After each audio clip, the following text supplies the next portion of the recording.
Great. We're going to now be moving swiftly on to our next session. We're delighted to have David Rowan, who's the founding editor at Wired UK, with us now. We're going to be looking at the payments opportunity in fast-growing markets like MENA. We've been hearing a lot about what those opportunities look like in different parts of this region, both the Gulf and the wider MENA marketplace. We're also going to be talking about super apps.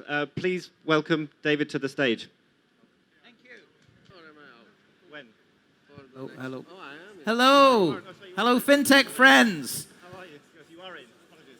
Good. There's a lot of talk about super apps. There's this guy called Elon who's trying to create one. He calls it X, but he hasn't got there. Here in the UAE, we're already living in the future. There's a company called Careem that's building the super app. Mudasir Sheikha of Careem said a few years ago, he wants to create an app that combines mobility of people with mobility of things, with mobility of money. We're going to talk about how that works in practice, the opportunities, why this region is showing other regions how to do it. And we're going to bring on some experts, so please welcome on the stage from Careem, running strategy and transformation, formerly running Careem Pay, Madiha Sattar. Thank you. From Mastercard, the FinTech side, running partnerships, Mohammed Nana. And just to make sure we're working him as much as possible, from NeoPay, welcome back, Kartik.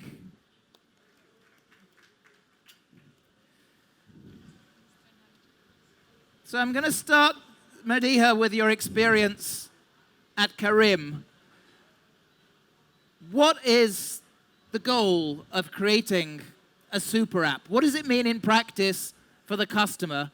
And how do you think about combining various layers of services? It's everything from groceries, to laundry, to financial services, to digital wallets in one app. Yeah. Thank you, David. It's a great question. Careem's purpose statement, we call it our purpose, not our mission, is to simplify everyday life in the region. And that ties directly into the everything app strategy. How do you simplify everyday life in the region? You make it much, much easier to do for people to do everything they need to do to live their daily life. Whether it's taking a ride, or ordering food, or ordering groceries, or sending money, or paying a bill, or getting your laundry done, or your home cleaning done. Now, these are UAE use cases. As we look across the region, the friction points might be different, and then we'll go and simplify those problems in those markets. But that's why we have an everything app. You make it sound so simple, but we all know that creating a financial services product means you need regulatory approval. Creating a grocery delivery product means you need the logistics working perfectly. You need to be where the customer is going. How inside Careem do you think about all these multiple layers of responsibility coming together smoothly? Yeah, I think we use two main approaches. One is we leverage what we've built for another business. So when you're sending a captain to pick up a passenger for a ride, we've built a dispatching logic that says, there's a customer, they need something, here's a captain, we're going to send that captain to that customer. If the captain is picking up a restaurant delivery or a groceries delivery, you can reuse some of that tech and some of that ops and the captain acquisition, right? So we try as much to reuse what we've built. Where we don't have something in-house, and sorry, by the way, that applies for payments as well. We've supported Careem in accepting payments for rides, both cash and digital, for the last 11 years. So we had a payments infrastructure we could use for other businesses and for FinTech. And where we don't have in-house capability, we partner. So we've been live with our FinTech in UAE for more than a year. We've done that on the back of a bank partnership. We've launched our remittance business on the back of a partnership with Lulu, which is an exchange house in the UAE. So we haven't waited for our own FinTech license. We've gone ahead and done partnerships where needed to make that happen.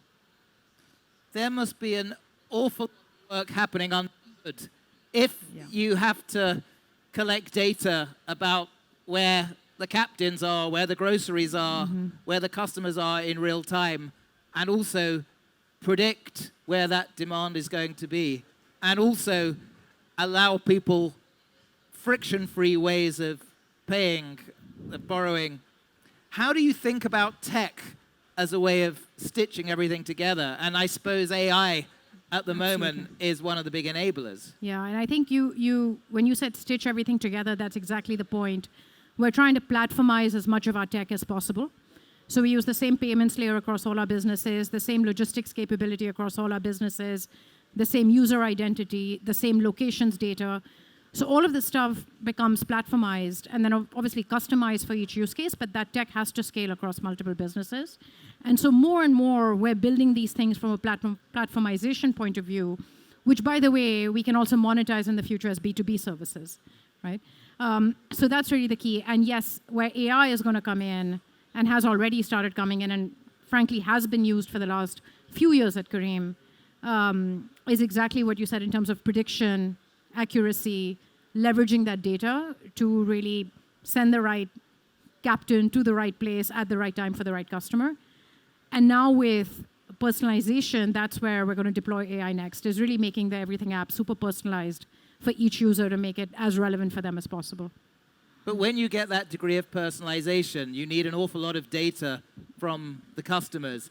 Is there any concern that people will be a bit more protective about their privacy as the super app enters more and more areas of their day-to-day life? Yeah. You know, we have the good fortune of Careem being a trusted brand in the region.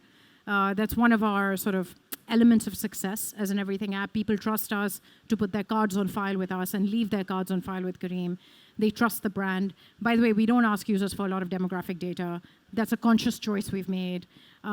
So we're sort of trying to sort of strike that right balance between sort of maintaining that user trust, but also over time learning enough about each user that we're able to make the Everything app useful and relevant for them. If we're throwing 17 services at you and throwing the same 17 services at everyone else, it's not going to be a useful experience. And are we there yet with the Everything app, or what fraction of the journey have we fulfilled so far? The personalization piece, no, we've barely begun to even scratch the surface. That is a big project, and it's barely begun. We're just sort of building the modeling around that as we speak. Mohammed, for years we've seen companies like Mastercard knowing so much about us, knowing where we're spending, what we're spending, but that was before we started to understand the power of AI to personalize services. So as one of the originals in the field, where do you see the potential of combining both customer history with customer demand with likely future behavior change? Is there going to be one big Mastercard super app? I think it might. Definitely won't be a Mastercard super app, because what Mastercard does is we're a payments network. So if you were to take the example of what we have here on stage right now, we sit at the back and allow fintechs, marketplaces, telcos, banks to sit on top of our layer. Okay, from a payments perspective, they can focus on the user experience and get the user experience right, because that's what they do and what they do so well. The bank is there to provide the necessary licenses in the markets that we operate in. And Mastercard sits at the back as the network or as the payment technology that allows for whatever needs to happen from a fulfillment perspective, all in the form of payment. So no, we won't be a super app. From a data perspective, yeah, I think Mastercard doesn't have access to a lot of data. We see a lot of transactions. The data obviously belongs to the banks or the partners that we, allow into our franchise network. And a lot of people, have been speaking about AI for a long time now. AI is going to do this, AI is going to do that. And when in reality, Mastercard's been using AI since 2007. We've been using AI in the form of our security protocols in the back end, which obviously collects data of card transactions, when we share this data with the bank for the bank to score the transaction, whether they want to approve their transaction or not. And all we do is we say, this customer looks a bit dodgy. You know, we've been seeing a lot of transactions happening all of a sudden, which hasn't happened before. Or this customer looks good, go ahead and do what you need to do. So by providing these scores, we're able to then allow the issuers or our bankers to make the right decisions when authenticating a transaction. And just speaking of which, in this year alone, for the first 6 months, and it's quite fresh in my mind, so I'll mention it, just in the first 6 months of this year, the product that we have called Safety Net, which is a combination of AI and a lot of other, safety elements. Through the Safety Net tool, we were able to block close to 160 million transactions on our network, and those would have been fraudulent transactions. And that, I think, is the power of AI, the power of the data that we were able to collect and use it for the right reasons, most importantly. What is it you see in the Middle East in particular that's allowed this to be the place where the Everything app can take off? Yeah, I think what I like about this area, because thankfully I operate across Eastern Europe, Middle East, and Africa, so I have a good view in terms of what's happening. I think the consumer here is, digitally savvy, so that's a good, a lot of early adopters here, which is great. But I think most importantly is the infrastructure, right? As opposed to African markets, I think in the GCC or in the Middle East, we have high smartphone penetration, so that makes adoption very, very easy.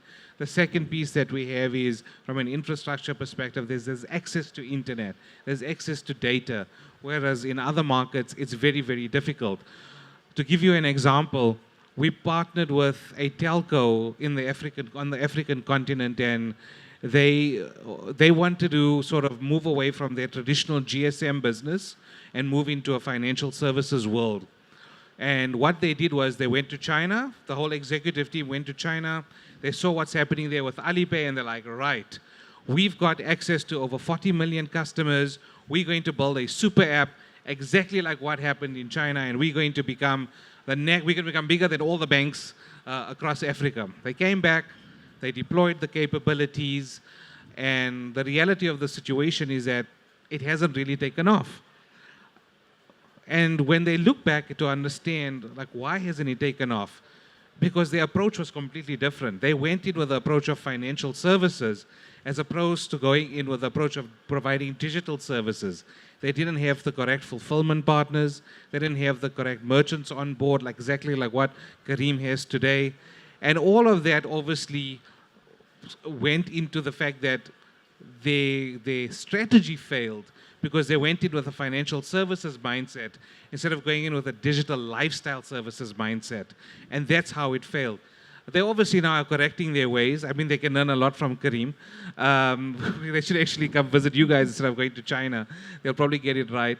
But I think the reality of the situation is that when you put a super app together, it's important that you start at the right place. Payment is incidental. When you wake up in the morning, you don't wake up and say, oh, today I'm going to make a payment. Woo! Because it's incidental. You say, today I want to get that experience, and payment just happens to accompany what you do in getting that experience. I notice, Mohammed, you've used the word partner and partnership a few times. So it's clear that no one company, no one network is going to do this alone. You need an ecosystem to provide something that's going to be future-proof for the customer. And you're spending your time building these partnership agreements. Where does this go? Yeah, I think if you look at Mastercard, it's been around for over 50 years, and it's traditionally focused on banks. And banks, provide our bread and butter today. But the reality of the situation is that there's so many more players in the financial ecosystem right now. It's not just banks. And so we've moved away from this monoline business of only focusing on banks, and we now have become a multi-segmented business that focuses on telcos, fintechs, retailers, governments, and to try and work with them on their financial services journey. And we've got close to 2,000 products and services within, under our hood. and to try and see what can they embed within their world through APIs. So we're really becoming an API-first world. And I think if you look at where we're going with this, I mean, imagine a world today you have ChatGPT, and with ChatGPT, you're able to do a lot of things. Now imagine with Mastercard, we've seen all this data come through, the bank's data, of course, not our data. We've seen all this data come through our network, and we're looking to create a transaction GPT database. And imagine the power that you have there in creating personalized experiences, the power from lending, where most importantly today, lending, especially in emerging markets, is such a big issue because so many people don't have access. They don't have this access. And through transaction GPT, we're able to create these algorithms using AI. And I'm just imagining a world of possibilities here. So Kartik, NeoPay hasn't been around for 50 years. It's an upstart. It's a disruptor. It's taking on the incumbents, trying to move faster, trying to see opportunities before the incumbents see them. Do you worry that somebody else is going to control the super app, and even though they'll want to partner with you, it'll be on their terms? Yeah. So we are an upstart, and conversely, we are also an established player. So we have a 30% market share in this market. But as a company, we are a young company, right? And our ambition is that we want to not just grow bigger, we want to do many things for our clients. But like Mastercard in some ways, we don't want to do what our clients want to do. We want to enable those things to happen. And by doing that, I think we have a space where we have expertise and we have tech and we have the ability to do things better than what our clients want to do. And therefore, they will use us. So I think there's space for everyone in this. And that's not a concern at this point of time. I think if I look at the growth rate that NeoPay is achieving, and I think given this very saturated market, I'm quite happy with what we're doing.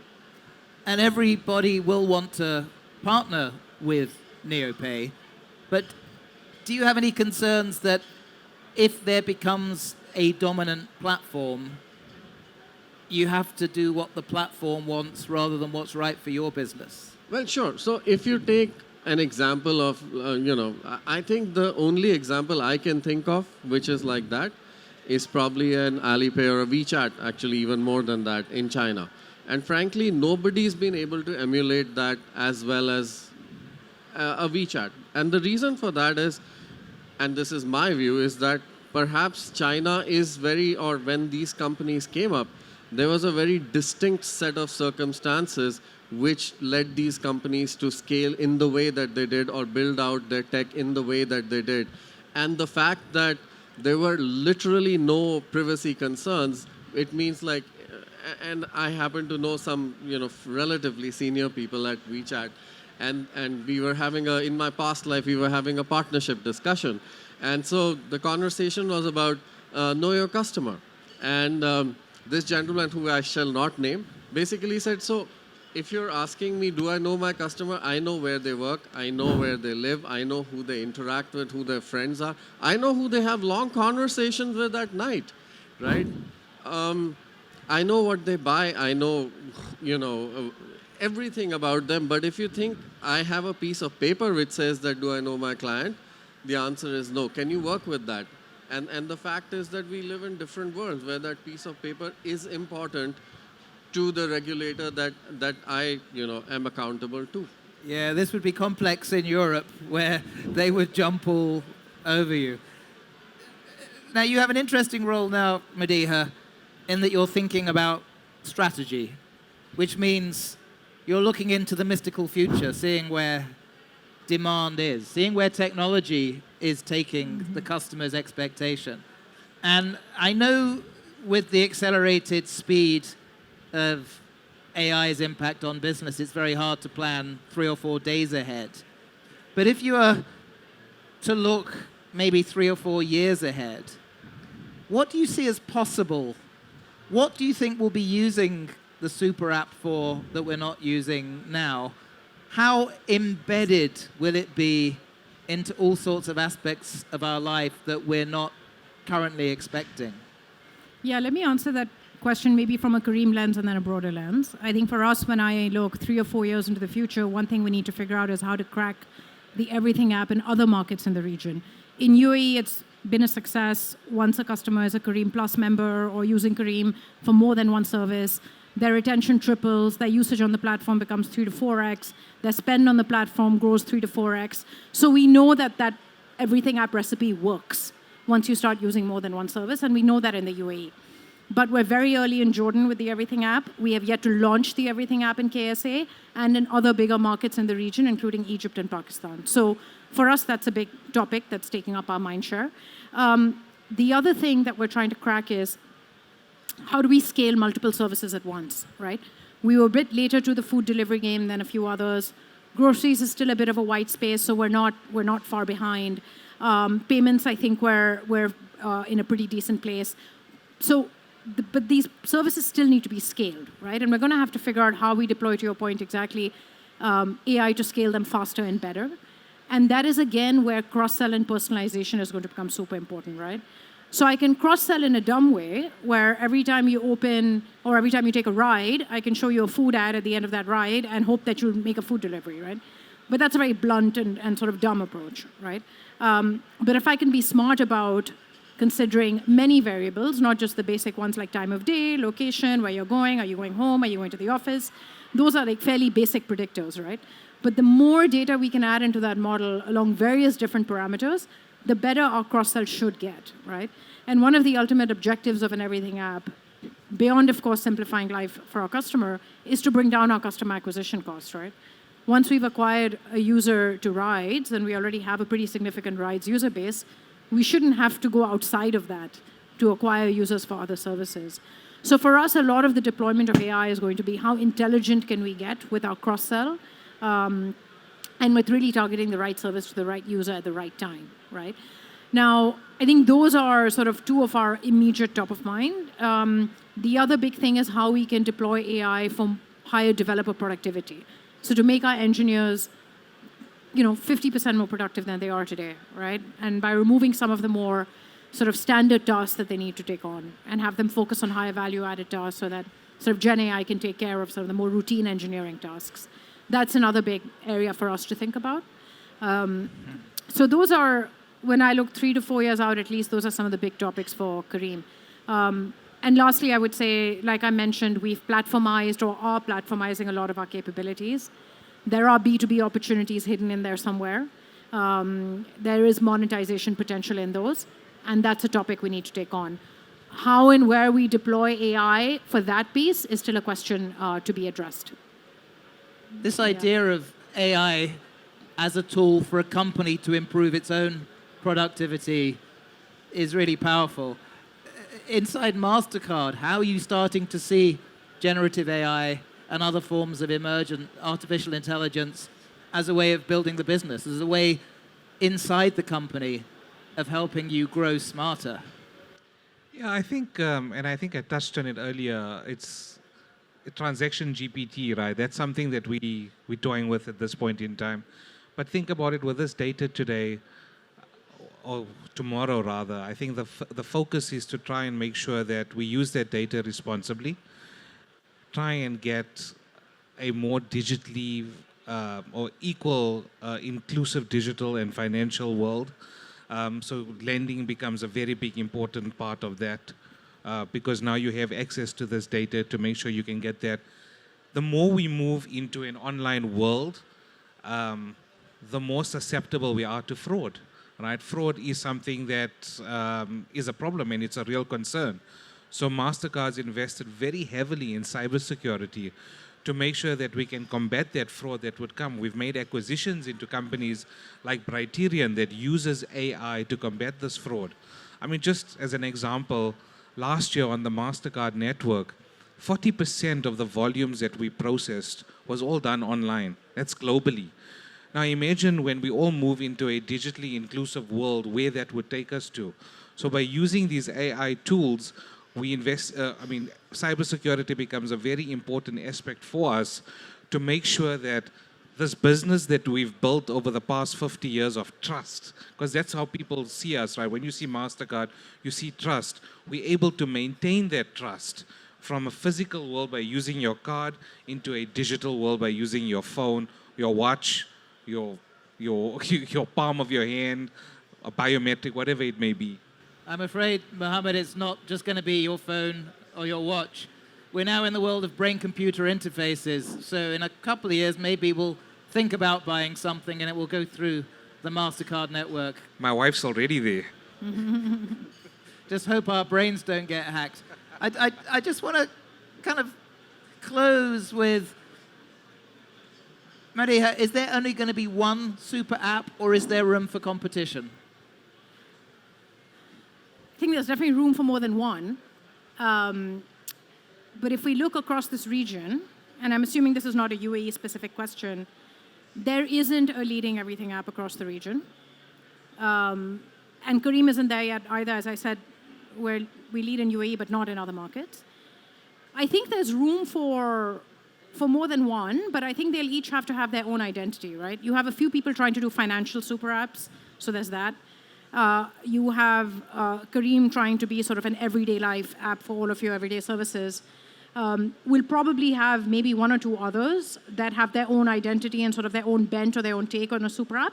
But I think ultimately, if you look at the trend in other markets, whether it's the US or China or Southeast Asia, you have sort of 3, maybe 4 companies that really become the leading digital platforms across, if you look across search, e-commerce, fintech. At the end of the day, there's probably sort of 3 or 4 that emerge. And that story, again, we've seen it in China, we've seen it in Southeast Asia, we've seen it in the US.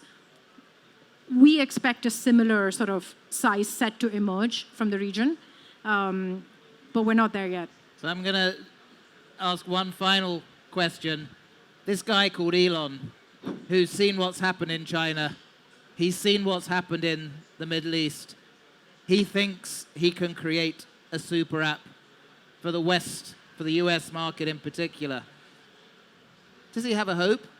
Is there any advice you can give him? Is this transferable from here to the US?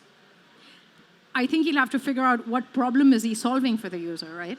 If in the US you've got really good specialist apps in a bunch of different individual services, is there really an objective for the user to bring them all together, right? Super apps, I think, in this region and in some other regions solve a problem by being a trusted provider, by offering high quality across a number of different services, et cetera. When you've got entrenched specialist apps in separate verticals in the US where you don't have a payments trust problem, et cetera, what user problem are you really solving? Elon has to come to the fintech stage to work out how to turn X into something big. Thank you, Madiha. Thank you, Mohammed. And thank you, Kartik. Thank you.